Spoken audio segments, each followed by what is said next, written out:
Alright, let's dive into some of the biggest sports media stories making waves right now, because there's a lot to unpack here. And honestly, what makes this really interesting is how these moves aren't just about broadcasting rights or schedules, they're about the future of sports consumption, fan engagement, and the power dynamics in the industry. Let's start with Disney+, because their latest play with college football is a masterclass in strategic expansion.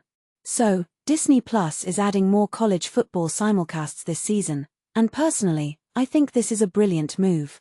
What many people don't realize is that this isn't just about streaming games, it's about Disney leveraging its ecosystem to lock in subscribers. By offering college football without requiring an ESPN subscription, they're essentially creating a gateway drug for their bundle with Hulu and ESPN+. If you take a step back and think about it, this is Disney doubling down on the idea that live sports are the ultimate fan engagement tool. Josh D'Amaro, Disney's CEO, hit the nail on the head when he called it a fan engagement and ecosystem play. It's not just about viewership, it's about increasing the lifetime value of their fans. And let's be real, college football fans are some of the most loyal out there. This move could be a game changer for Disney's streaming strategy.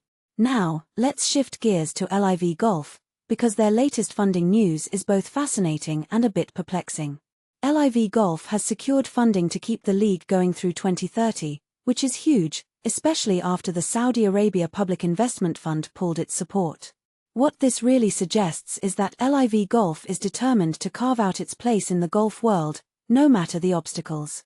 But here's where it gets interesting. The players will become the majority equity holders. From my perspective, this is unprecedented for a major global sports league. It's a bold move that could redefine how athletes are involved in the business side of sports. However, I can't help but wonder if this is a sustainable model. LIV Golf has always been a bit of a wildcard, and while this funding gives them breathing room, the long-term viability still feels like a question mark. One thing that immediately stands out is the lack of transparency around the lead investor. Who's backing them now? And what does that mean for the league's future? Speaking of the future, ESPN's reshuffling of its college football broadcasting teams is worth talking about. They've announced some big changes, like Mike Monaco taking over Friday night games and Matt Barry moving to Thursday nights. What makes this really interesting is how ESPN is balancing experience with fresh talent. For example, Alyssa Lang stepping into the studio role is a smart move. She's got the energy and the chops to keep viewers engaged. But here's the thing, these changes aren't just about putting new faces on screen. ESPN is clearly thinking about how to maintain its dominance in a crowded sports media landscape. With Disney+ expanding its sports offerings, ESPN needs to stay ahead of the curve. These new teams are part of that strategy, and I'm curious to see how they'll perform under the spotlight. Now, let's touch on a few other stories that caught my eye. First, FIFA's recent drama with Gianni Infantino.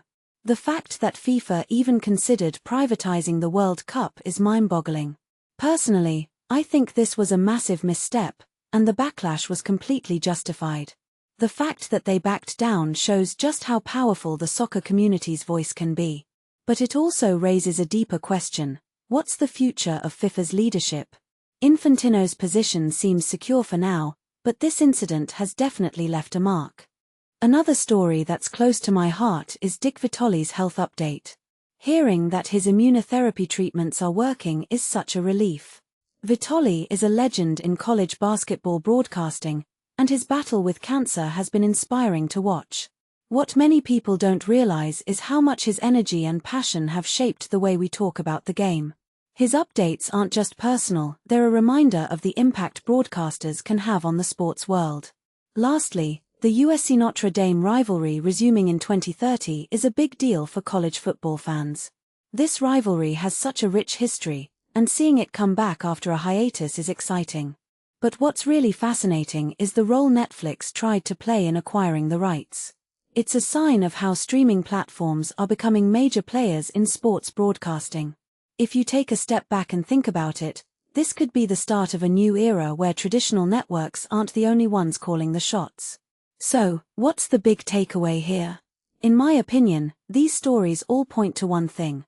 The sports media landscape is evolving faster than ever. Disney+ is leveraging its ecosystem, LIV Golf is redefining ownership, ESPN is refreshing its talent, and streaming platforms are making power plays. The question is, how will fans respond? Will these changes enhance the viewing experience, or will they create new challenges? Personally, I think we're in for a wild ride, and I can't wait to see how it all unfolds. What do you guys think? Let me know in the comments below.